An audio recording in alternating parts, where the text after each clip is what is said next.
Alrighty, good afternoon, ladies and gentlemen. It's a pleasure to be here with you on this wonderful winter day.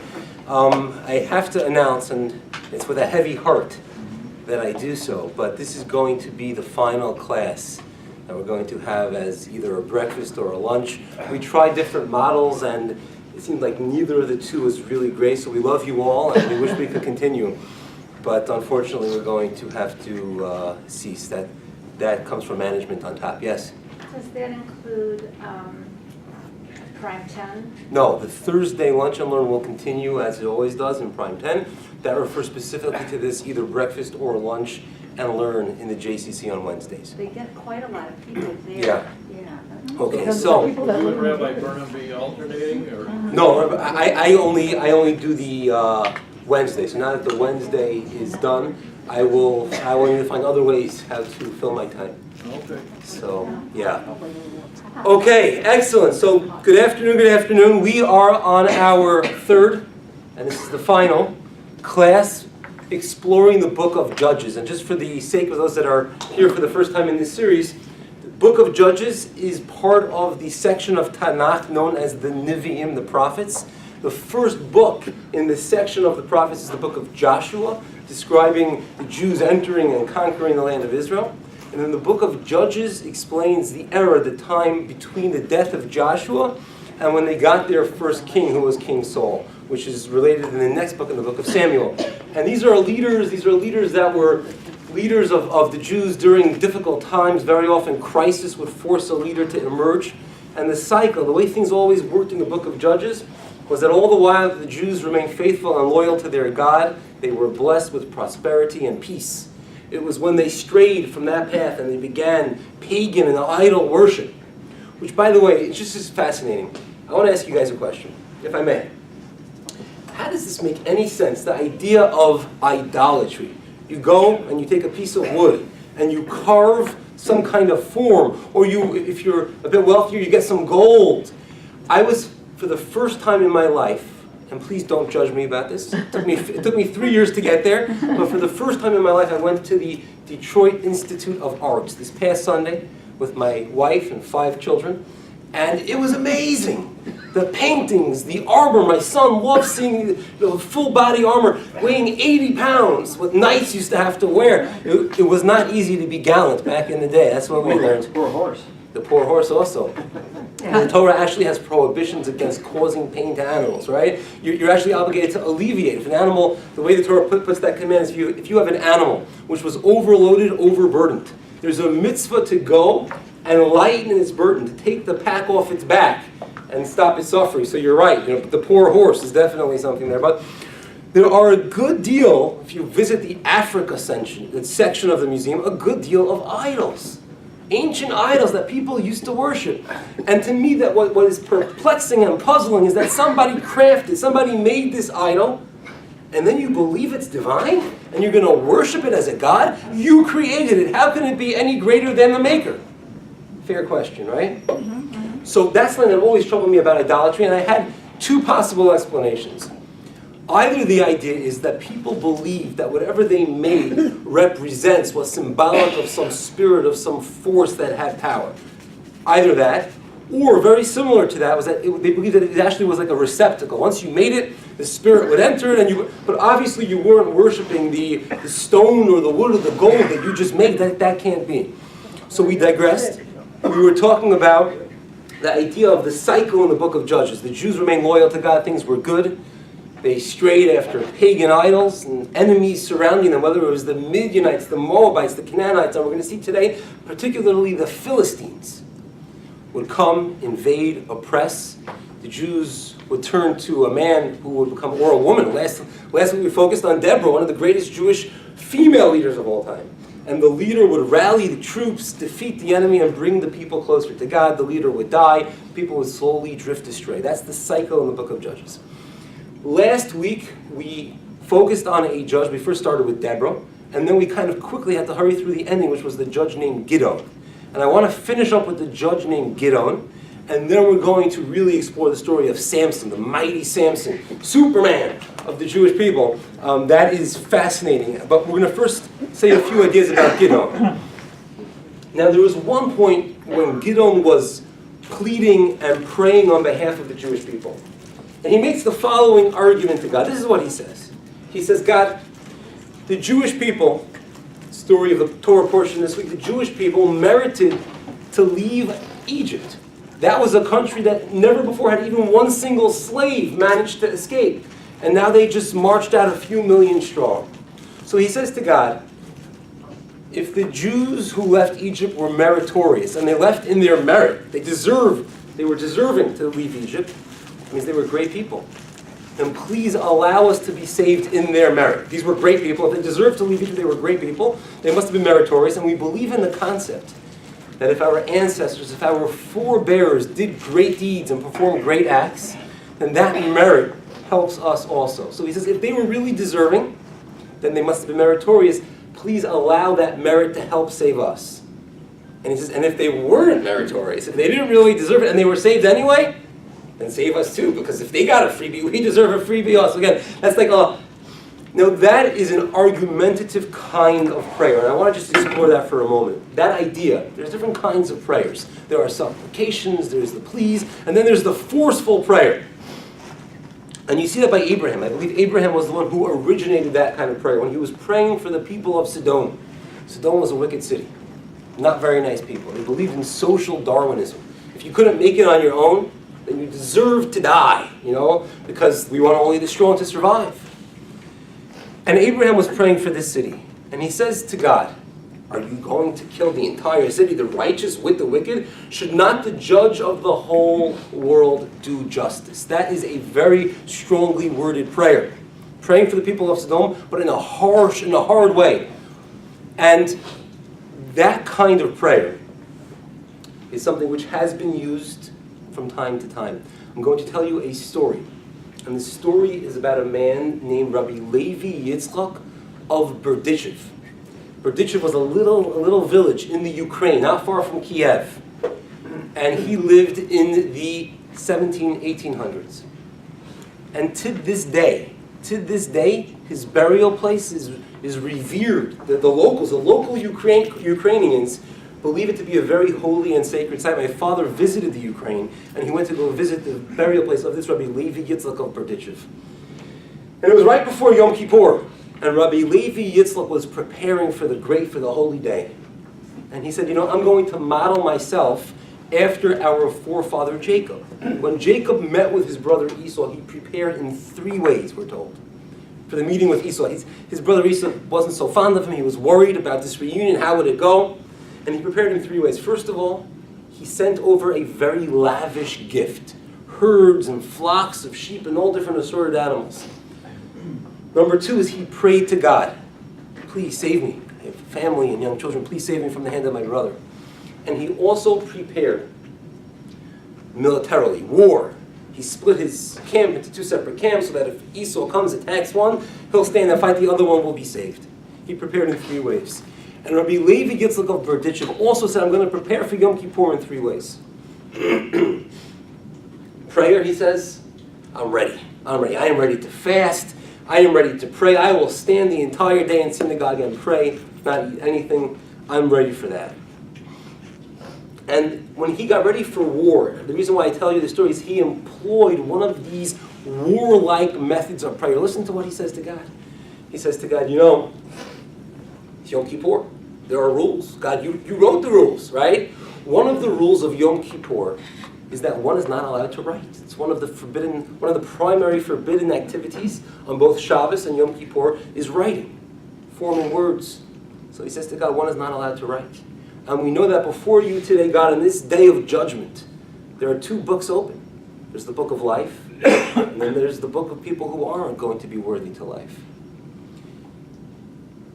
You can't write in the book of those who aren't going to live, because we know God gave us this rule that on the Shabbat we have restricted activities, and one is allowed to break any of these restricted activities if it's for the purpose of saving a life. If a person's life is in danger, you do whatever you have to on Shabbat. Of course, it's considered accident. They just started a volunteer EMS. emergency response called Hatzalah here in Detroit. They just started that. They have that in New York. It's very large over there. People who have careers in all different fields, but they dedicate volunteer time where they are on call. They carry walkie-talkies, and if ever there is a medical emergency, they are on call, ready to take people to the hospital. First responders. It was actually founded by someone in New York who was watching another individual have a heart attack collapse on the sidewalk, and he waited there for 15 minutes until the ambulance came. And when the ambulance finally came, the man was pronounced dead on the spot. But he believed his life could have been saved if the response was quicker. And these people have crazy fast response times. These Hatzalah, 2 minutes, 3 minutes, they are there that quick. My next door neighbor across the street, we just had Friday night dinner together last week, and he's on this volunteer group. And he told me it was one Saturday, Shabbos, and he's there doing his Friday night dinner. The call comes in. He said he always makes sure to have his lights and his radio off before Shabbat, so if he has to drive down the street, the radio shouldn't be blaring. But he was by his brother-in-law's house, and he jumps in his brother-in-law's car. And he said the radio was on. He never even set the radio that high before in his life. The radio is blaring, and he's driving down the street, and it's Shabbat. But you do what you have to, and you have to save a life on Shabbat. It's great. It's excellent, right? I was actually once taken to the hospital in New York by Hatzalah. I had a severe allergic reaction. My airways began to swell, and we weren't sure, did I need to go, did I not need to go? One of the people who was volunteering came, took one look at me and says, we're calling the ambulance. And I was fortunate that by the time I made it to the hospital, the reaction already had reached its height and I was doing better. Going back to Rabbi Levi Yitzchak of Barditchev, he says to God, writing, prohibited activity, but to save a life, you're allowed to write. And he says to God, you should only be allowed to write them in the book of life because that's the only way you'll be saving their lives. The other book, you shouldn't be allowed to write it. Argumentative. The third thing, this is a great story. Rabbi Levi Yitzchak, he had his first two. He was ready for prayer. He was ready for war. He had an argument with God. But what is his gift going to be to God? And the story goes, he was pacing back and forth in his study, unsure as to what the gift should be. He doesn't have a gift. He doesn't have a gift, but it's late. He's got to go to shul for Kol Nidre, and he starts walking. As he's walking, he hears muffled crying. He goes and he explores and he investigates. It's a little girl. He says, my child, why are you crying? She was probably 16, 17 years old. And she says, I am so embarrassed to go to synagogue. My hair, and she shows him locks of hair that she had just cut off of her head. She had beautiful blonde hair. She cut it off. And he says, tell me the story. What happened? Why did you cut your hair? And she says, I work in a factory, and it's owned by a vulgar man. Of course, this man wasn't, of our people. And I have a beautiful girl. I'm 16, 17 years old with long blonde hair. And one day, the owner of the factory walks past me, takes notice of my beautiful hair, and he starts to stroke my hair. And this vile man touched my hair. I came home, I felt dirty. And I cut it off. But now I'm embarrassed to go to synagogue with my hair cut. It wasn't even professionally done. I'm embarrassed to go. And Levi says, please don't be embarrassed. I have found my present. And he picks up her hair and he says, God, I have the present for you. Look how holy your people are. She felt defiled just because this vulgar man stroked her hair. She had to cut it off, and she was willing to do that to herself. This is my present for God. We could begin services now. He was armed with his 3 approaches, his 3 ways. He was ready for prayer. He had his argumentative, warlike strategy. And now he finally had his gift. That's the story of Rabbi Levi Yitzchak of Barditchev. So that was Gideon the judge. That was his argument to God. If the people who left Egypt were worthy, let some of that merit spill over and help us. And if they weren't worthy, well then, help us too. We don't need to be worthy to be saved. One other episode that happens in Gideon's life that is worthy of mention is one day there was this huge idol that his father had. His father had an idol, and this is very much similar, parallel to the story of Abraham. He goes and he smashes his father's idol. Now, many of the Jews were involved in pagan worship at that time, and this was sacrilegious. He's going to the idol called Baal, and he smashed it, and they complained to Gideon's father. And Gideon's father says, well, listen, I'm not going to hand him over to the mob. If you believe that this Baal, this idol called Baal, is powerful, then let Baal take care of it. I'm sure he can. So that was how he managed to save his son. 2 more points about Gideon. After Gideon, we discussed the battle last week where he goes and he had torches and he had the troops place the torches inside of pots of clay so that they wouldn't notice the troops. In the last minute, as they were advancing to the enemy, they broke them and there was a sudden burst of light. After he's victorious against the Midianites, the Jews say, "We want you to be our king, and that will be passed on to your son. It will become hereditary. Your family will become the kings." And Gideon, being the humble man that he was, refuses. He says, "Let God be your king. I don't need to be the king." And he kind of goes back quietly to his own hometown.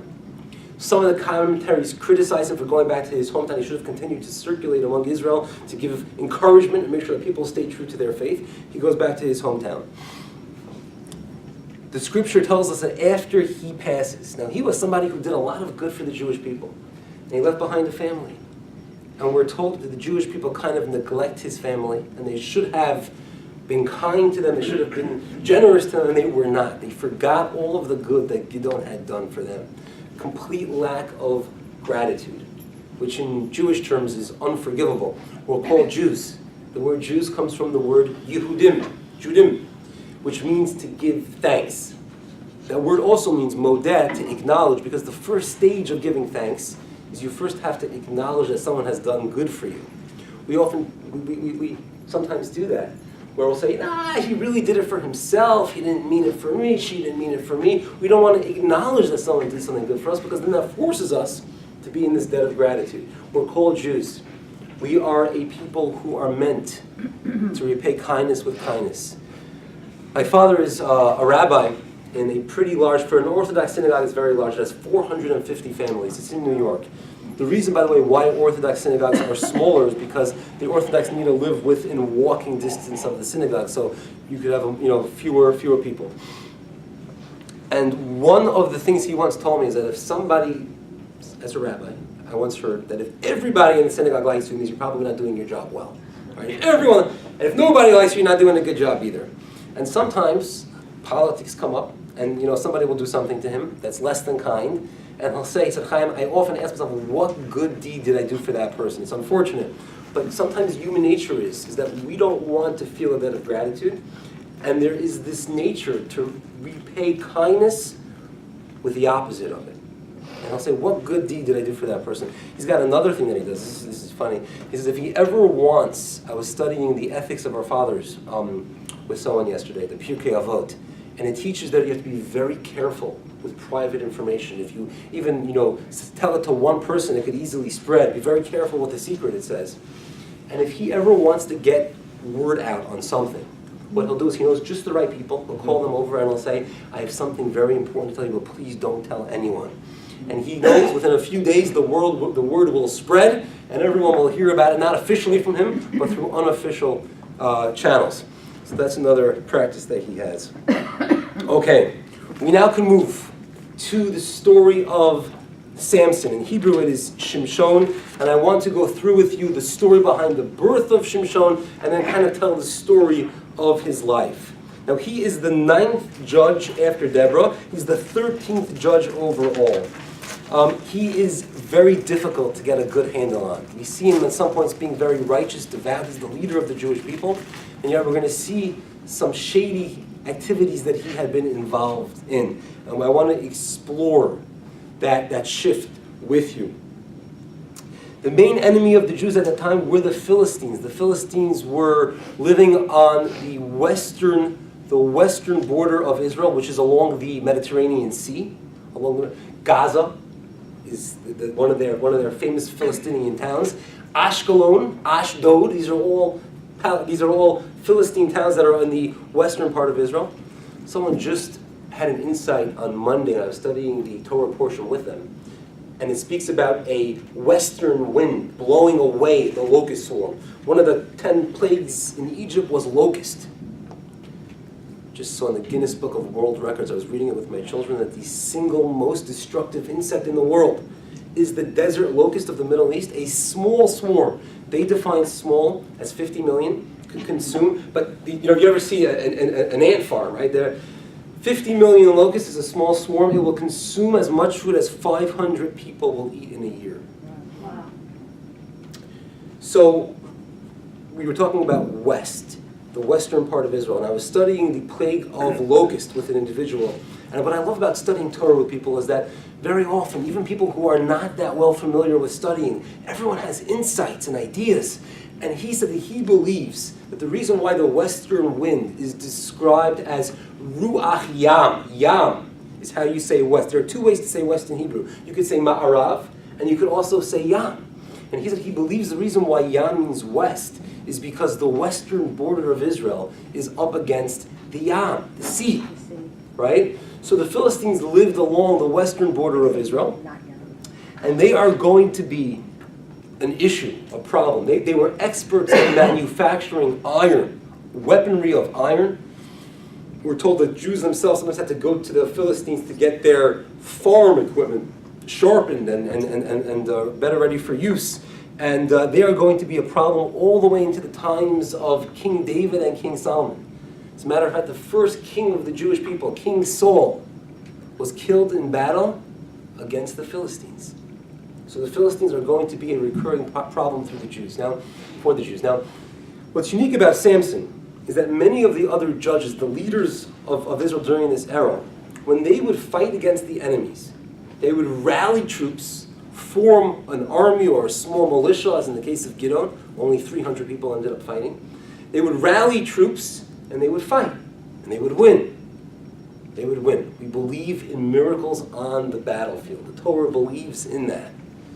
As a matter of fact, the Torah says that when Jews go to war, there is a Kohen who stands in front of everyone, and he says, anyone who just planted a vineyard and hasn't had time to taste some good Cabernet, go home.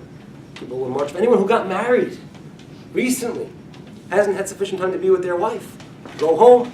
If you built a house, haven't had a chance to live in it, which is a year, go home. Anyone who is scared of war, go home. And there was once a group of people who were kind of ridiculing this approach to war of the Torah, and they put on a little skit, a little play. And they reenacted the way it looks.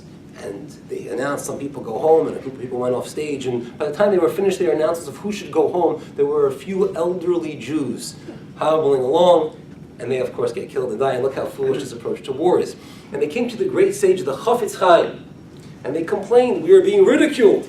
And the Chaim said, they're right. That's the way it's going to look. There will be only a few people, a handful of people. There's only one mistake they're making.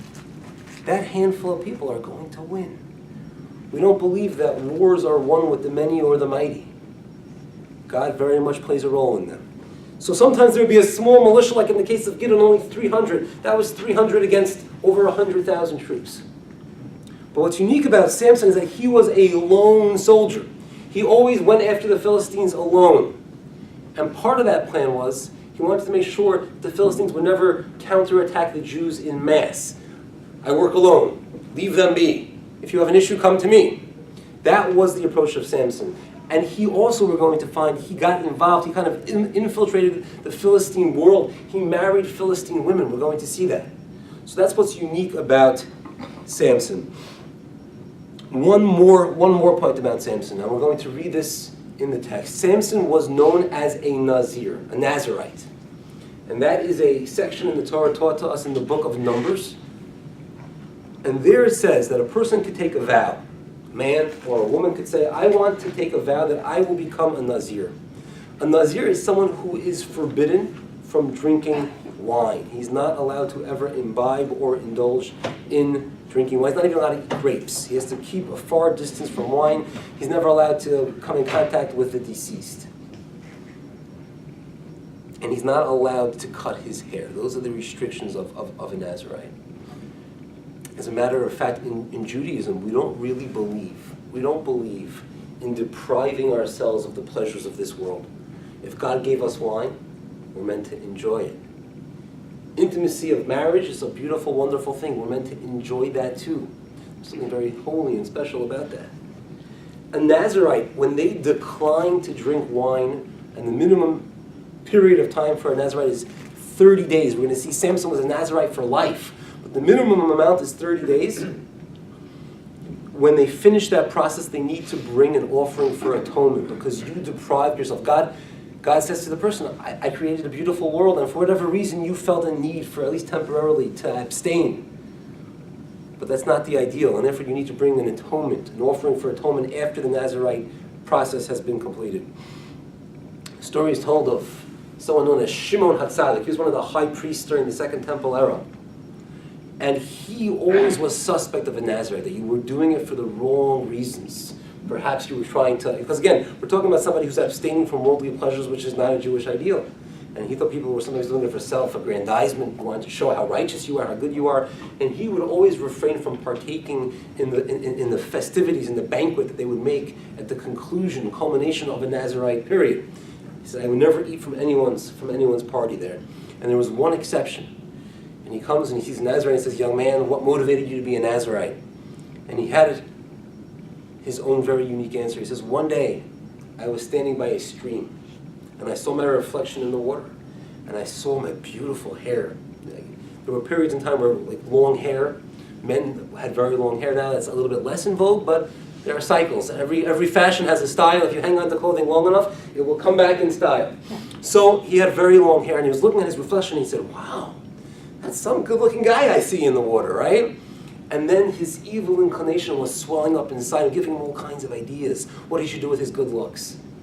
And he said, I have to catch myself before I have those thoughts. I'm going to take a Nazirite vow. And part of the process of being a Nazirite is when you finish your term, you cut off your hair completely. You let it grow for 30 days, you don't touch it, but at the end of the 30-day period, you shave your head. I will get rid of those beautiful locks. And that's what motivated me, that's what inspired me. And then Shimon the Tzaddik says, that's going to be a party I want to partake in. And he joined that festivity. So something unique about Samson, he was a Nazirite for life. It wasn't a short stint. And we're going to explain perhaps why that needed to be so. So let's open up our source sheets, page 1. I gave you all of the verses in the story of Samson. We will see how much we will cover today. Verse 1 says, the children of Israel continued to do what was evil in the eyes of Hashem. They were sinful. And Hashem delivered them into the hands of the Philistines for 40 years. There were 40 years of oppression. There was a certain man who lived in a place called Zorah, of the family of the Danite, from the tribe of Dan. His name was Manoah, and his wife was barren and had not given birth. They had a dream of always having a child, but that dream was never realized. And an angel of God appeared to the woman and said to her, behold now, you are barren. He says to the woman, you have never given birth, but you shall conceive and give birth to a son. An angel of God comes. She's not aware this is an angel. She meets this man telling her, you are barren, you are going to conceive and give birth to a son. Your dreams will be realized. Now, I'm just going to pause here for a moment because the angel is going to speak to this woman's husband also. But part of his dialogue which is missing when he speaks to the husband, he doesn't say, your wife has been barren. To the woman herself, he says that. To the husband, he doesn't. And the sages derive from here that you never, ever say anything negative to either a husband about his wife or a wife about her husband. One of the greatest values we have is preserving peace and harmony between husband and wife.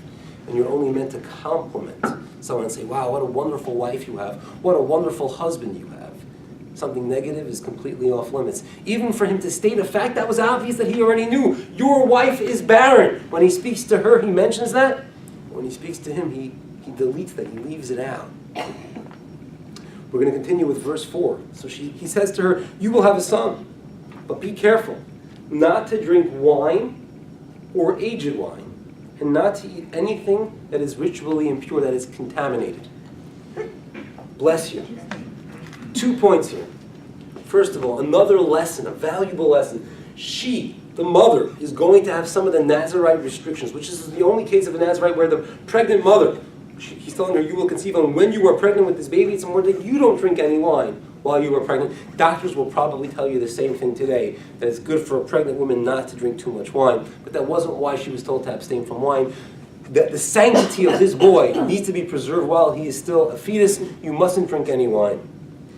And when they speak about parenting, raising children, teaching and instilling within them morals and values, it's important that start with us as parents. We need to work on ourselves. The same way the mother of Samson couldn't drink wine, she had to prepare. If you want to be a good parent and teach your children good values, start by working on yourself.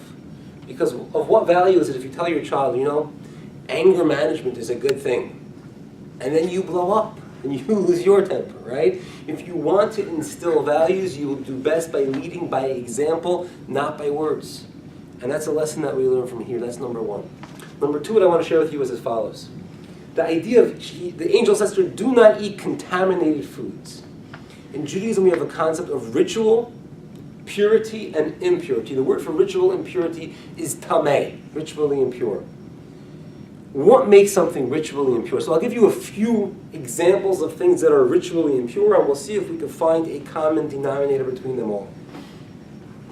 Number one, a corpse, a dead body, is ritually impure.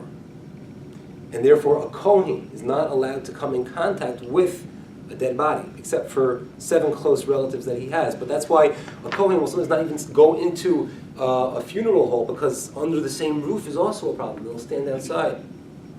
A dead body is impure. If a man has a seminal emission, that makes him ritually impure. If a woman menstruates, that makes her impure.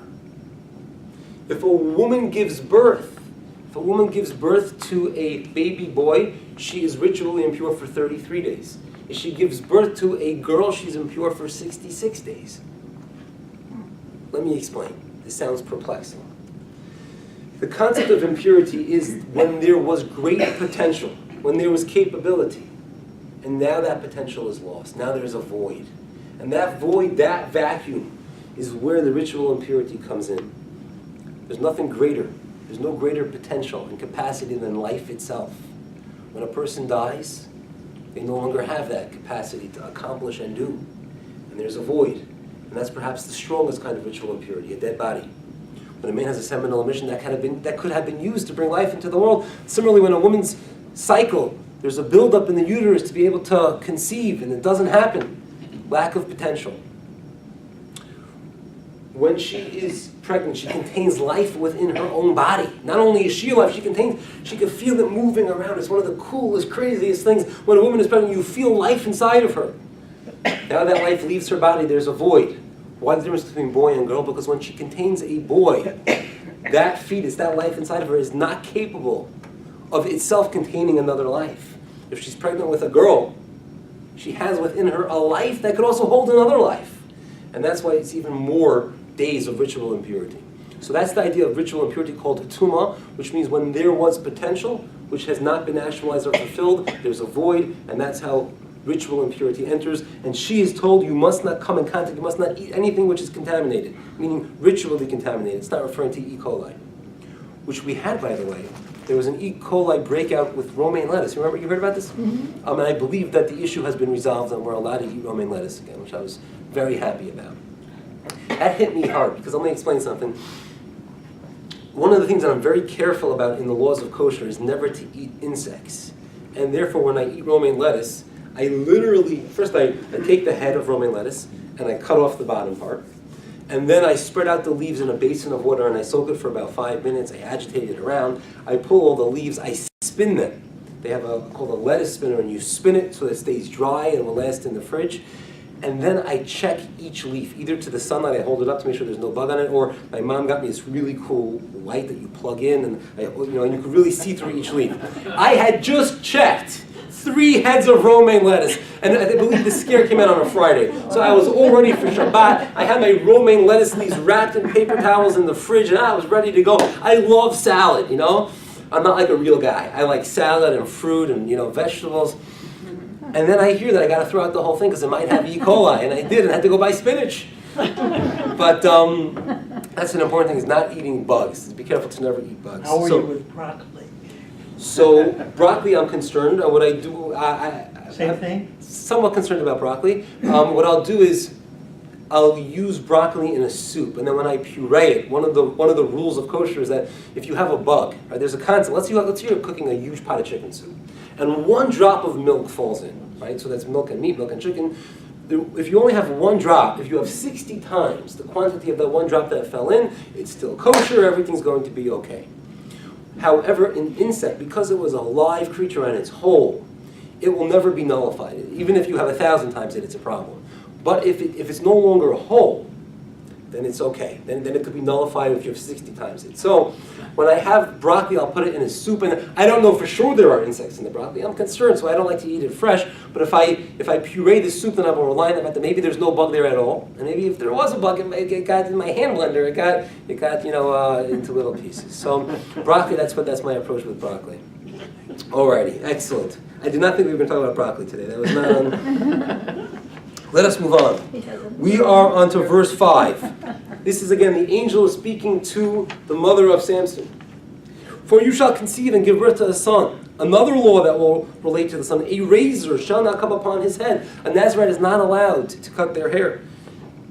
For their lad shall be a Nazarite of God from the womb, and he will begin to save Israel from the hand of the Philistines. He will be their savior. Important to note also, the angel only tells this to Samson's mother. You could trust her with a secret, that Samson is going to be the next savior of the Jews from the Philistines. The angel doesn't say it to Samson's father. It seems like he wasn't as tight-lipped as his wife. And she doesn't tell anyone either, because there's this concern of the Philistines here, that there's this boy who was born, who's going to have superhuman strength, who's going to be the one to save the Jews from the Philistines. The Philistines don't like that notion so much. The Jews love it, Philistines not so much. They may try to do something to him before he is fully grown. And therefore she keeps that secret very carefully. Verse 6, the woman came and told her husband, saying, a man of God came to me. She tells her husband. And his appearance was like the appearance of an angel. Very awesome. I did not ask him where he was from, and he did not tell me his name. This is a theme that we see recurring a few times in the Torah, where angels are hesitant to tell their name. Hesitant to tell. We know that with Jacob when he struggled with the archangel of Esau, he says to the angel, what's your name? And the angel says, why do you ask me my name? Angels don't like divulging their names. One of the ideas, says Rashi, is that an angel is named based on its current mission. Whatever mission it has at that moment, that's its name. Because an angel is really, that's its role, is to be an emissary of God. And a name often defines something. So if it has a new mission, it's got a new name. There's no point in knowing my very, very transient name. He said to me, this is, again, she's speaking to her husband, behold, you shall conceive and give birth to a son, and now do not drink wine or aged wine, do not eat anything contaminated, for the lad shall be a Nazarite unto God from the womb until the day of his death. I don't want to run out of time, so I'm going to summarize the next couple of verses. She goes, she calls her husband, and the husband speaks to the angel, and he gives a very similar message to the husband. You're going to have a son, he's going to be a Nazarite, no razor on the head, he's not allowed to eat grapes. And the husband is astounded that he met an angel. He's afraid, he says, oh no, can I survive after having seen an angel? And he survives, and she conceives, and she gives birth to a baby.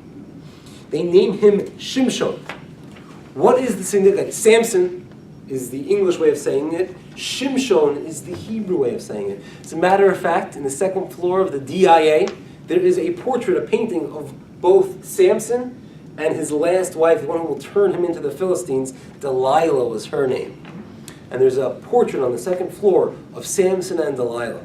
He has incredible long hair in that portrait. Okay, we now are going to move to the next chapter, so please turn to page 2, and that brings us to chapter 14. And before we get to the next chapter, I wanted to share with you, what does this name Shimshon mean? What does it mean, Shimshon, in Hebrew?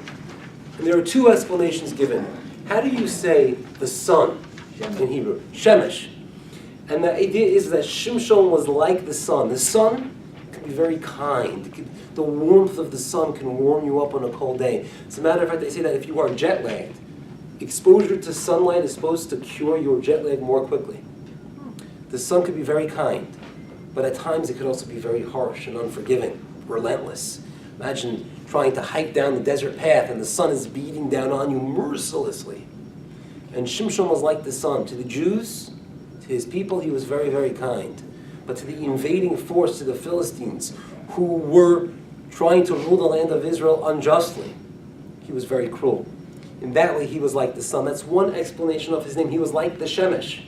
Number 2, The English word for a guy who takes care of things in shul, in the synagogue, who sweeps the floor, is a shamish. And that means to serve. And Shimshon was a servant to his people. He protected, he cared for his people. So shamish means to serve, and Shimshon was a servant to his people. That's another way of explaining the name. He was a servant to his people and a servant to God. So chapter 14 says that Samson went down to a place called Timnath. And in Timnah, or in Hebrew it would be Timnas, he saw a woman of the daughters of the Philistines. Now there is one other place in the Tanakh where this city of Timnas is mentioned. They have in Israel a fascinating event. It's called the Chidon HaTanakh. They have a competition on knowledge of Tanakh, names, numbers. How many years did Abraham live? What was the mother of Abraham called? What was the wife of Noah's wife? These kinds of questions. And from around the world, it's a worldwide competition that they do. They do it always on Yom HaAtzmaut, on Israel Independence Day.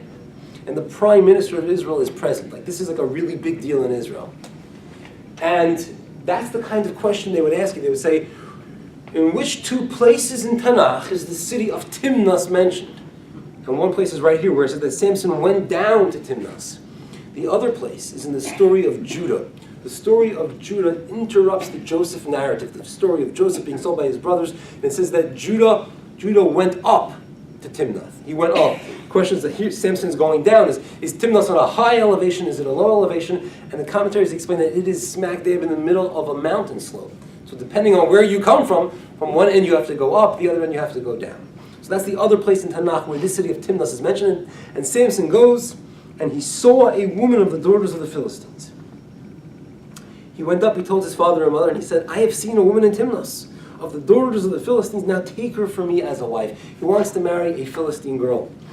What do nice Jewish parents say? They say, you can't find a Jewish girl? Yeah. That's what they say. His father and mother said to him, is there no woman among the daughters of your brothers and in all my people that you go to take a wife from the uncircumcised Philistines? The way Jews always would refer to their neighbors in a derogatory way would be the uncircumcised ones. And that's what they say. You gotta go. I just heard that the leaders of the Communist Party in Russia, Trotsky was one of them, he was Jewish. And there were so many of them were Jews, and Joseph Stalin, who was not Jewish, and he was sitting in the room, and they say to each other, as soon as, they say it in Yiddish, as soon as the Orel, the answer, leaves, we're going to do a minyan for Mincha. That was what they said. So this has been a good Yiddish insult for centuries here. You got to go to the Philistines. But Samson said to his father, take her for me, for she is fitting in my eyes. Let's pause. Intermarriage, a great leader of the Jews marrying a Philistine girl. What is going on? What is going on? So I want to explain. According to most commentaries, this wife of Samson converted to Judaism. Later on, not so much. We're going to see less of that later. Samson felt that he needs to infiltrate the Philistine world in order to find pretexts and excuses to attack the Philistines. And we're going to see through this wife, through this marriage, he has a reason to go and protect his people and attack the Philistines, trying to minimize their influence in the land. He feels if I'm married to them, I'm connected to them, that will give me. It's very hard to argue or fight with people you have nothing to do with. I'm gonna marry her. He is not faulted or blamed for this marriage because that was his intention. That was to go and try to convert. But it says that she was fitting in my eyes. I liked the way she looked. And that is what is going to eventually lead him astray. So verse in the Shema, we say it daily. The Torah says, you shall not stray. V'lo sasuru, you shall not stray. Acharei levavchem, after your hearts. V'acharei einechem, and after your eyes. Be very careful. Don't stray after what you see. And Rashi there says the following. Rashi says that the heart and the eyes are like two little scouts for a person. The eye sees, and then the heart desires and wants. A question that I've always had on this verse of the Shema. This was something which stumped me for a while, and then I came to a realization. I told it to my brother-in-law, and he said he came to the same exact conclusion. The verse again says, do not stray after your hearts and after your eyes. V'lo sasuru, do not stray. Acharei levavchem, after your hearts. V'acharei einechem, and after your eyes. According to the way Rashi explains it, though, it says that the person first sees, and then the heart desires. And it seems like the order is off over here. Shouldn't it say, do not stray after your eyes, and then after your hearts? Rather, the Torah puts first the hearts and then the eyes. You with me here? Is that a fair question? Yes? If the way the progression of events work is that the eye sees and then the heart desires, then the eye should be mentioned first, but it's not. It first speaks about the heart. The question I had was why? So I was once in Israel with a group of guys. There was about 50 of us, and we were pulling into the airport. We had just finished a week in Israel. And there is very tight security getting into the Israeli airport, especially if you're a group of 50 people. And they in Israel have not only male soldiers, but they also have female soldiers as well. And there was this girl, she had a gun that was yay big, and she was also incredibly beautiful. She was a beautiful Jewish Israeli girl, a soldier. And she gets on her bus. And one of the guys says, I wouldn't mind if she interrogated me. That was... Of course, they say, who's in charge? And everyone points to me, and now I got to answer all the questions. And I thought to myself, when you see this girl, you could see multiple things. You could see a very, very attractive, beautiful girl. But this is also a soldier.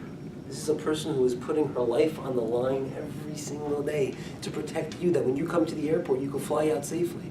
Make sure that you don't get blown up. She puts herself on the front lines of defense. And what is it that you choose to see?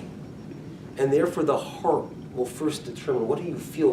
Before your eyes even see anything, you could work on yourself. What is it that you're going to see when this beautiful girl comes and stands at the front of the bus?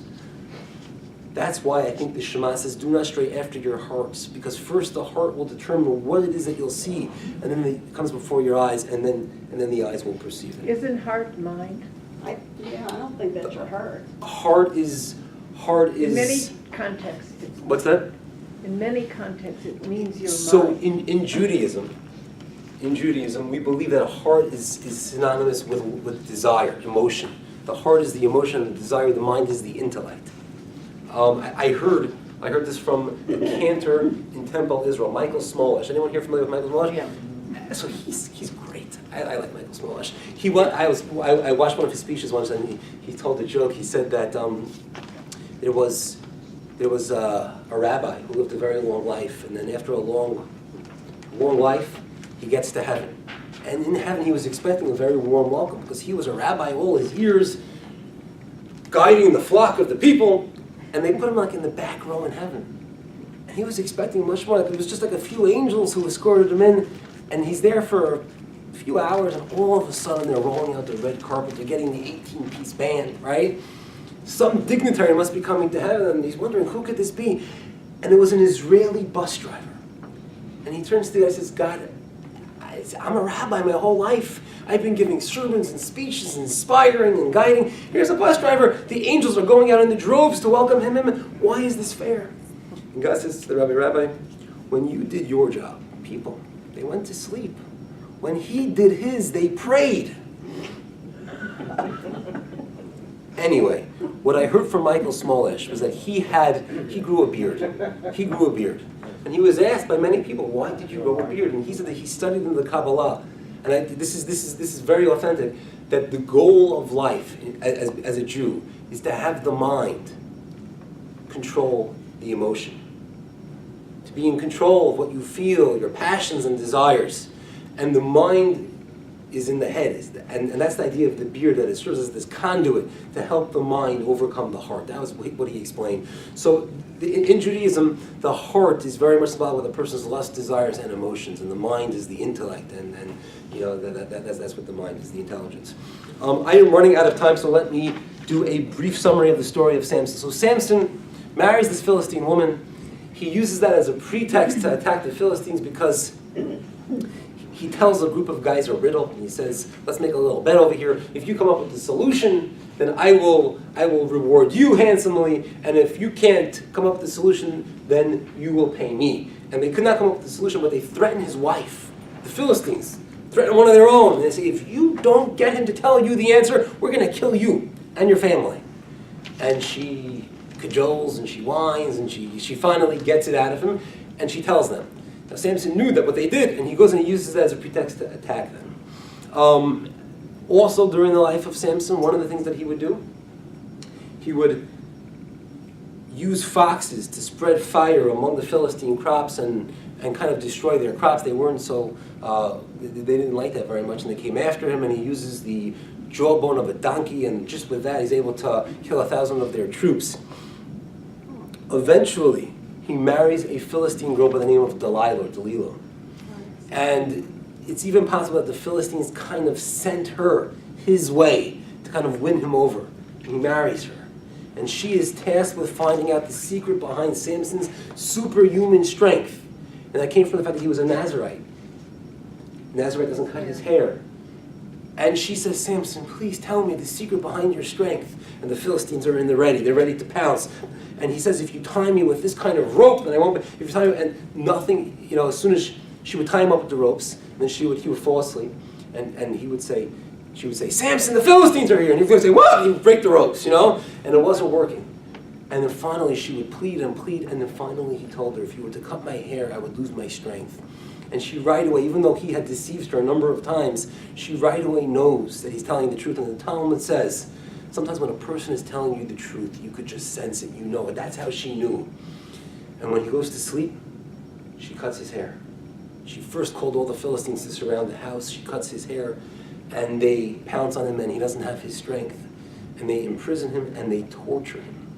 And it is one of their pagan holidays. They take him to the Colosseum, and it is their idol, Dagon. You could read this along, and it's enumerated in a number of chapters. Their god was named Dagon. They're worshiping him, but part of the entertainment, thousands of people filling the Colosseum, we are going to torture Samson. And they gouge out his eyes and they blind him. And we're taught that he strayed after, again, God allowed this to happen. He strayed after his eyes. His eyes were punished. And they are making sport of him, and he has no strength. Just torturing. They enjoyed the torture. That's so antithesis to anything Jewish. We don't mind capital punishment, but torture just for the sake of inflicting pain is terrible. And that's what they're doing. And he says to God, God, just this last once, please remember me, give me back my strength.